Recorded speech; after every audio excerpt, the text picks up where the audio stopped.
Hello, hello, hello. Good evening.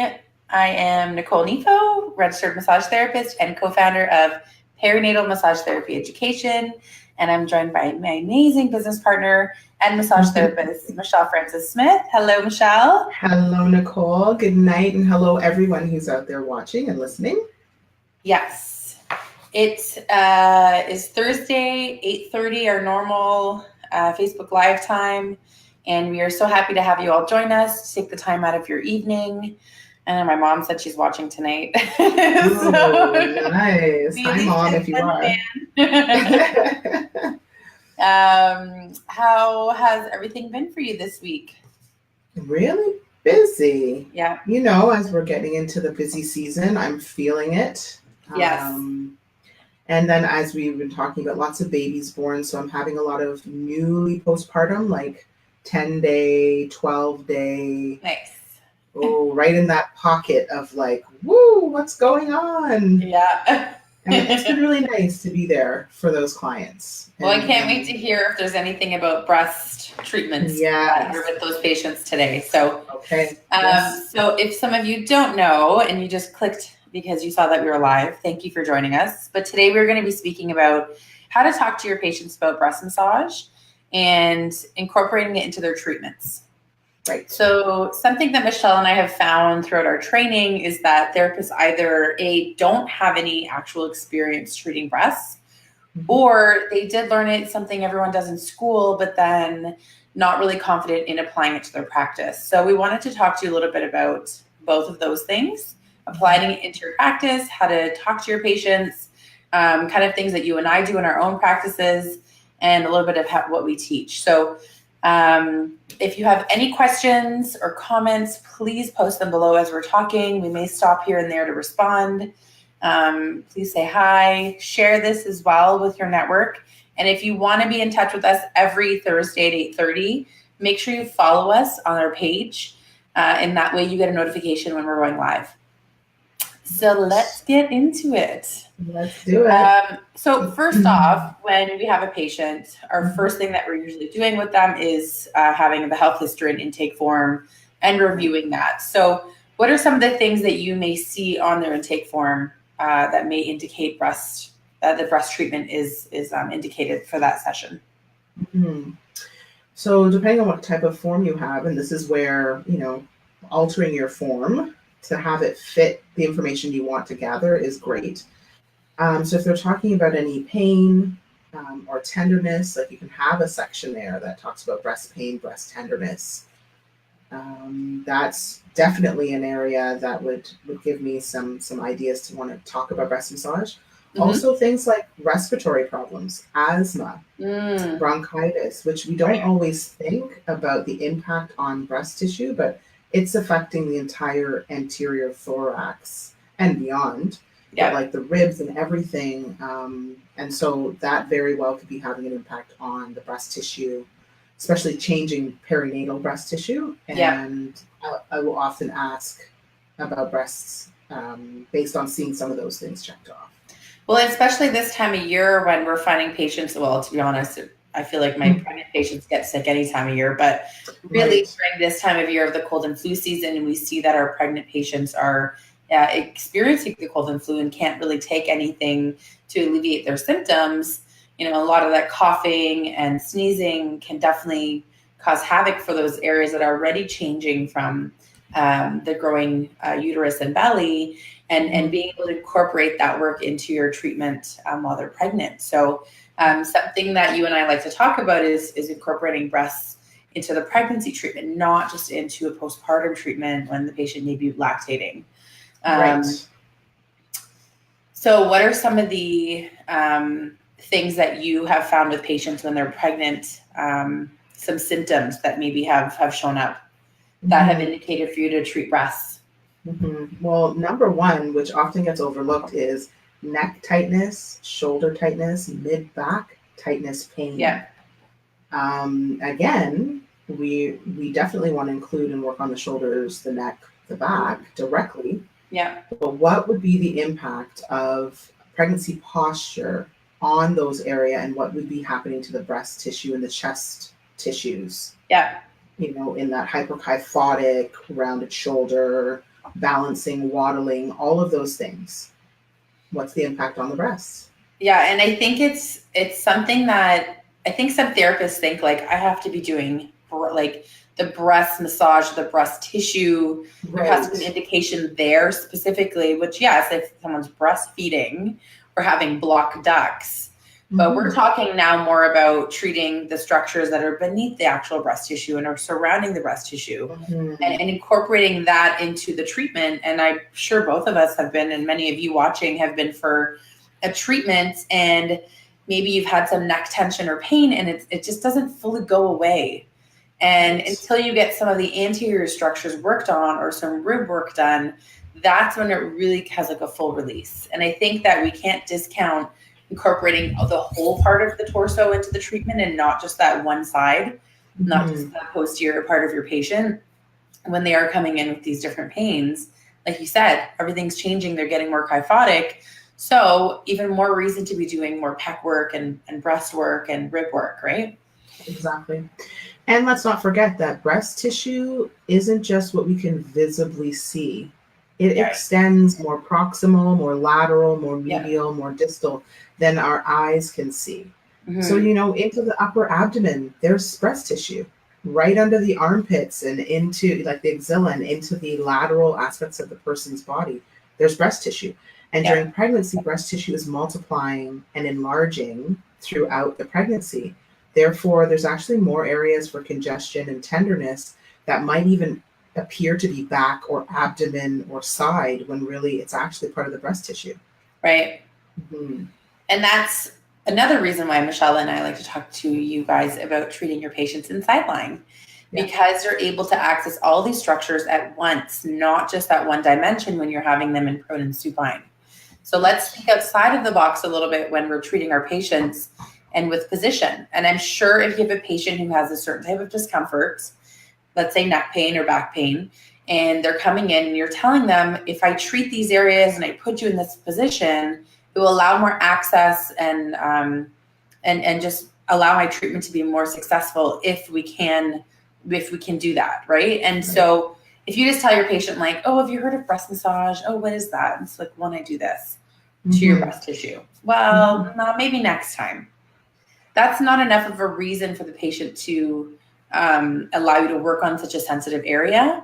I think that you have to somehow work it into the body. I use my muscle posters a lot. I have them on my wall and I'm constantly pointing to them, showing patients, this is your body. These are the parts of your body. You can see how everything is so connected, right? I think it's so important to be able to add in a little bit of visual aid. Another thing that I like to also do is having a breast poster in my treatment room as well. And if you're not a therapist who does a lot of breast tissue or you're sharing the room with other therapists, you could definitely have postcards or something on your website or even a pamphlet. You don't have to have a big poster. I like to because it's big and bold and it's there. And so when I do talk about the breast, they're not going, oh, I don't know about that. Like, I didn't know massage can actually treat that area. And no, it's okay. They're saying, oh, you know what? This therapist obviously does this sort of work. And I'm open to hearing how it can help my body. Right. And that visual aid is like a trigger for conversation, because a big part of why therapists don't talk about breast massage is because they feel like there isn't a natural opening to talk about breasts. So they're thinking if the client isn't bringing up an actual obvious indication for breast massage, or they're not saying, please massage my breasts, I have pain or I have congestion, then they're kind of thinking, well, why would I start talking about it? But if you actually normalize it, and having visual aids really normalizes it, and it's informative, because that poster, we have the same poster. Mine isn't actually up in the room right now, but I have it in the clinic. It's informative. People will actually be able to see, like, this is how my breast changes during pregnancy. No wonder I feel like I can barely hug someone. Or no wonder I have so much pain when I take off my bra and gravity is having an impact on my breasts. So I think there's that aspect too. I think we have to remember to not discount the fact that your patient may not have any understanding of their body. Because I think we know so much as massage therapists, and we sometimes just assume that people know about their body as well because of the internet, or just because it just seems like information everyone should know. And I think that a lot of people are just so disconnected from their body, especially in our society nowadays where we're so tech focused. We don't get as much touch. The breasts for a non-pregnant patient or a patient who's newly pregnant have only ever really been palpated by maybe a sexual partner, right? And many patients are not even palpating their own breasts, right? Like my friend Laura has breast cancer, and she's promoting Feel Your Boobs Friday.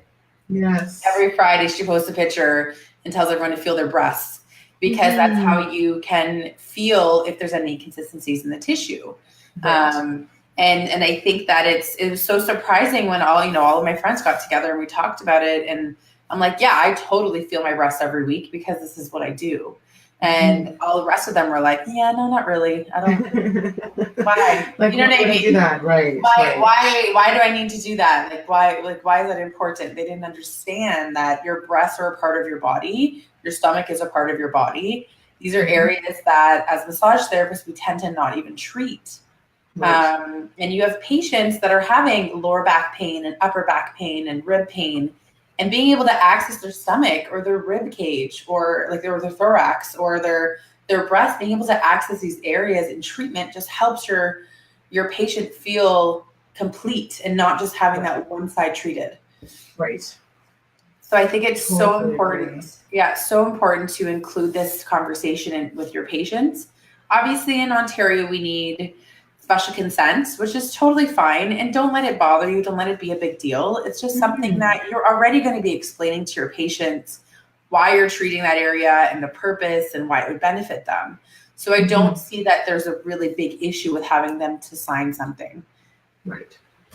I would agree. I know it's an extra step, and we've, our profession in Ontario, we've had different debates about this, but now that it's been a year, actually, that it's been. Has that really been a year? I was like, oh yeah, 6 months ago. I noticed today that it's been a year, September. It was a year, September, because somebody came in to see me who came in right when it was in place. And then this was the second time that she's now signing, and she was like, oh, I have to do that again? And I said, actually, yes, you do. But it's also been a year. And I was like, wow, it's been a year. And now it's seamless. Like, you find a way to streamline that into your practice. I'm not going to let having that step be a part of our work stop me from offering something that's effective and useful. And if I'm not sharing that with my client, they might not even be hearing about what to do with their breasts until there's a problem. That's often when they're hearing it. Once they have mastitis, once they have a blocked duct, that's all of a sudden when they're like, my breasts. But if we were doing preventative care, if we were doing maintenance all along, they might not have to suffer that. And it's really, I haven't experienced either of those two scenarios, but I've treated so many people who've had it. So they say it's excruciating. Oh, it's painful. Yeah. Right. And I think that, like you said before, normalizing the breast tissue, normalizing it as part of the treatment, but also normalizing it as part of their body. Right. There's so much stigma with the female breasts. And I think that, it's an important part of the body. It's used to nurture and a child, but it also has a lot to do with our hormones. And I think it's just a part of the body that can easily become diseased as well. And we just need to be very aware of what our breasts feel like. And it's actually very empowering for your patient to know that there's something they can do on a regular basis to take control of their health, right? And be able to have these areas worked on themselves and by you, the therapist, showing them what to do. So I think it's really, really important that we, incorporate this into our treatments. We talk to our patients about it. Like I said, having visual aids, having, pamphlets, all these things kind of, if you don't feel like you have that confidence, maybe you're a new student or a new therapist and you don't have that confidence yet to talk to them about that area of their body, have these different things that they can just pick up and read first so that maybe they can start asking you the questions. But you're right that I find a lot of patients come for breast treatments once there's already a problem. I just had an email last week. So-and-so referred me and I have a breast abscess. Right. So again, after there's been a problem. And I'm like, I wish I could have been there before all that. I wish I could have been a part of it before you've tried everything else. Right. And I just think that bringing this up to our patients, especially if you're working with perinatal patients, bringing it up to them in pregnancy, offering it as part of the treatment in pregnancy. But if they're not comfortable, well, then telling them that it's definitely an option for postpartum and why. Michelle, you always like to say they don't know what they don't know, right? That's and right. So you can't just assume, like I said earlier as well, like you can't just assume they already know about this part of their body as part of treatments, or that they may come into some issues once the baby has arrived. That's right. Like why would the average person know, who hasn't studied this, the changes that are going to happen in the breast or even the entire body? People are often exposed to what, well, one, the internet says, but also maybe what friends and family will say, like, oh, you're going to have this when you're pregnant, or I had this when I was pregnant. I don't know many women who actually say, this is what my breasts went through during pregnancy. It's almost like it's a bit of a taboo, and people don't talk about the breast. They might say, I have swollen ankles. They might say I have low back pain, but they never say, my breasts were so tender. That's not usually what comes up. So you don't know what you don't know. Our patients don't know what we don't share with them. Put it into your actual interview. Put it into your actual conversation with them with their health history. If they're pregnant and you're talking to them about their low back, and if there's pain there, why aren't we talking about if there's pain in the upper back, what's happening in your chest area? Do you feel tightness? Do you feel shortness of breath? What's happening there? Are you feeling any changes that maybe are feeling very odd to you that, you're not used to? Because like the breast tissue does have to change. It does have to stretch because the breasts do grow. Mm-hmm. I remember when I was pregnant, my breasts were so itchy. Like the skin. And I was not, and it makes sense because, your tummy can get itchy too, but I just didn't think of it. I didn't think of it as something, and it just bothered me. It drove me nuts. I would be in a conversation with somebody and I was like, I'm sorry, like I just have to. And it was just like, it was so frustrating. And I did have some massage during my pregnancy with my my son in the first trimester. That was more for when my breasts were feeling very swollen and tender, and my areola was so sensitive I couldn't even hug people. But yet breast massage, we're not actually touching the areola, was super soothing and comfortable, and actually did help with some of the swelling. Right. And so I think people think, oh, don't touch, it's swollen, it's sore, don't touch it. But actually gentle touch was so indicated for that and very effective. And I know firsthand. And so I know that we know about the breasts, it's part of our body. We like to show them off, but yet when it comes to treating them and it comes to nurturing our breasts, it's something that is very forgotten. And something that I've found in my practice the last 13 years is that breastfeeding is not easy for a lot of people. That's right. And people really, really struggle with that part of their body in postpartum. And I think how great would it be for you to have something that you offer, some support with their breastfeeding. Maybe you're not a lactation massage therapist, or maybe you're not trained in lactation therapy, but you're aiding them in being able to help them with the different postures and helping to increase the blood flow and helping them soothe the tissue that is being used so much and pulled at and squeezed and sucked, and it becomes very sore. That's right. That's a really good point that you raise. And I just wanted to take a moment to say hi to Claire and hi to Jennifer. Sorry, I'm not my still beyond there. That's okay. Sorry, I should have actually mentioned it. That's not before. Thanks, guys, for commenting. But that's a really good point that you're mentioning about that, because truly, if we're not talking about the breasts, if we're not talking about the changes, if we're not normalizing what they're experiencing, the dialogue can't be there. And who I've seen in the last couple of months, a majority of the women who've come in have had challenges with feeding. And they kind of look at their breasts as almost failing them. And so there's this relationship now with the breasts of they're not performing the way that they're supposed to, yet they're still using the pump. They're still being manipulated so much, and they are so sore. So even to massage that area, to just kind of validate them that, whether they're producing a lot of milk, a little bit of milk, or no milk at all. Exactly. It doesn't matter. This area of your body is going through major changes, and this area of your body is in need of nurturing touch. I had this patient in the last 6 months, and she was a first-time mom. She had a cesarean, and my practice, I have a really big passion for treating cesarean moms. And she was referred to me through Facebook mom group in the community that I work. Mm-hmm. And she had posted on there saying she kept getting reoccurring mastitis. I think I told you about her. Mm-hmm. But she kept getting reoccurring mastitis, and she's trying all these different things and nothing's working. She just keeps getting the mastitis, and it's really getting to her. And I said, why don't you come in for some breast massage? And they were the most amazing treatments that I did, because I'd incorporate the neck and the shoulders and the ribs and different parts of their body into the treatment. And it just made it that much more beneficial to her nervous system and to her mentally and to her, the way she viewed her body.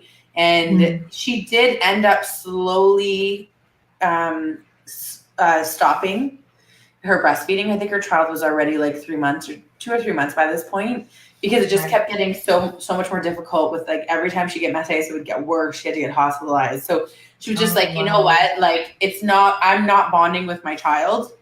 I'm not doing all the things that I had wanted to do with the breastfeeding. And it's just that my body is not working well with it. I've seen so many lactation consultants, so I'm going to stop. And I was like, you need to do what's right for you. But I was still continuing with the breast treatments. And I just thought that was so great that she was so willing and open to have me helping her nurture that part of her body, even though it wasn't doing what she had wanted it to do. Right. And she eventually came to terms with the fact that it just wasn't for her at that with that child, and that, they were going to try something else. And it wasn't as much of a disappointment, and it wasn't like such a traumatic experience for her, because I was there to kind of help guide her with just the touch. And that, we forget how much that can help somebody when we're doing that massage, that touch with them, when they're going through such a hard time in their life. It's really, really huge. Yeah. I've been working with a few moms who are receiving donor milk. Oh, awesome. I don't know if I had mentioned this to you. No. Yeah. And one of my moms, this is her third child, and both previous children, she could not produce even, I think, an ounce of milk. Yeah. And actually ended up going to formula sooner than she wanted to, but didn't look up donor milk, or had heard about it, but kind of felt like she was giving up if she did the donor milk. Right. But has chosen to do that for this third child. Yeah. And is now feeling really guilty that she didn't do it with the other two, because she's seeing how her baby is thriving. And this milk, there's no money exchange for this milk. That's awesome. She found a group of donors, I think, on Facebook. Yeah. And they're in the neighborhood, and they just do exchanges. Sometimes she might trade meals for milk, or just sometimes it's just nothing. It's just here, take my milk because I have so much. Yeah. And I see how happy she is with her daughter's progress and development, and how thick her baby is, because she's been getting this breast milk. That's so nice. And also how she doesn't feel guilty now. She's I've done the best that I can do. Someone like her receiving breast massage and saying, your breasts are perfectly fine, regardless of milk production or not. There's nothing wrong. And it's an area of your body that went through major changes, whether you fed your baby through your breast or not. Yeah. And let's include it in your treatment. Yeah, I think that's beautiful. And I love that, because what you were saying about how they're doing kind of a trade-off with the breast milk. And it's really that whole village, it takes a village to raise a child, takes a village to help heal a woman during that time of her life. Because it is, because you would see in villages, people would share their breasts with the other kids that needed the milk at that time, right? That's right. And it wasn't a thing. Right. And I'm not saying we're going to go and do that, but I think that it's great that there's a trusted network of people who are I take good care of myself and I have tons of milk, take some. I have patients that were my first baby, I produced way too much and I had so much milk. And so now that I know about breast milk banks, I'm going to look to see if I can donate my milk somewhere. Yeah. Or I just, right? Because she's I'm assuming it's going to happen again. And just have it all stored there. I might as well just give some away. And so I just think it's so great that people want to help each other in that way. And I do think that it's really great that, as the massage therapist can be a part of that community that they have around them to help them during that time of their life, specifically in postpartum. Because it's something that I find patients, they look at their body in a different way when they're going through fertility and they're going through pregnancy and birth and postpartum. They just see their body in a different way. And they think you as a massage therapist to kind of help instill that confidence back into them about their body, that it's done so much and it's doing so much and it's worthy, right? It's worthy of all of these things. And it doesn't, because I remember being postpartum and looking at my stomach saying like, what the hell is that? Or my breast just leaking and feeling like a cow and just being milked all the time. And it was just so foreign, right? So foreign. And that first time around, it's like, what's happening exactly? Right? So to have that support makes a difference. Support is huge. And I think massage therapists don't realize sometimes how much support we give when we're therapists. Like, we're not coaches, we're not psychotherapists, but we are very supportive practitioners with our patients, because we're not diagnosing and we're not telling them that they have to do things. We're supporting them along their journey, and we're being a part of that journey by being their practitioner, working with their body. So I think that's so great. If any of you watching have some comments or experiences you want to share, please do. We're getting close to the end of our talk. But I love what you shared today. I love hearing all the great work you're doing in your practice, Michelle. And I know all of you are doing amazing work in your practice, but please don't be afraid to incorporate your patients' breasts into the treatment. Don't be afraid to talk about it.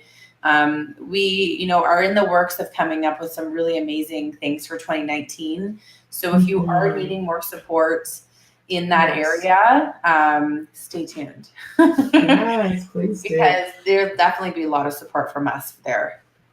For sure. And just want to acknowledge you and your practice as well, because we've been having quite a few conversations, just you and I, around the patients that you've been seeing with different breast presentations. Yeah. And even for us, like, there's a period of time where you won't see a lot of people for that. And then all of a sudden you get one, and then they refer someone else who maybe has similar problems.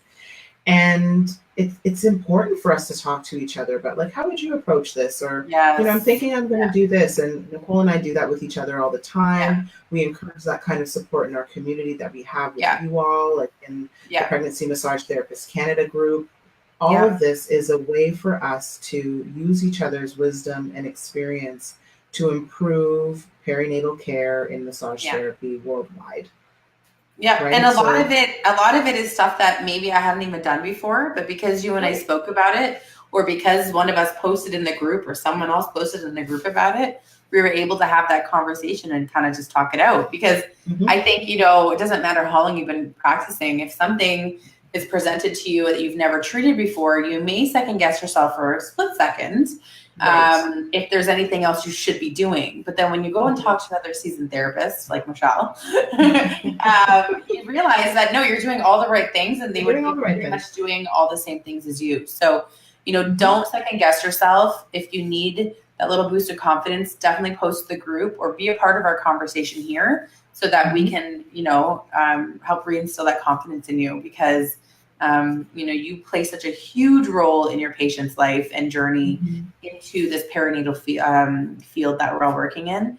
And we have such important jobs, and they're so thankful for us. And I'm so thankful for you and everyone else in our network, because I think we're just doing some really great things for our world right now, our society.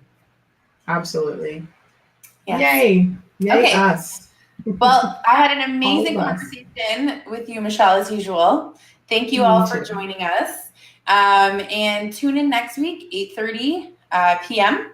On Thursday, and we will be doing another Facebook Live. If you have any suggestions or topics that you want us to talk about that we haven't yet, please send us a private message or comment below, and we'll definitely talk about it on one of the upcoming weeks. If you have any experience that you want to share with us as well, we love doing interviews. So if you think it's something that you think would be really great to share with the community, please message us as well. Claire said, love listening to you both. Thank you for taking the time out of your evening to share your experiences. No problem, Claire. We love it. We love connecting. We love chatting. Thanks for being on tonight and commenting. Yeah, thank you for taking the time. My family's asleep already. I'm like, this is me time now. So I'm gonna go Netflix and chill. Yes. Sounds and so probably good go to right sleep about early. now.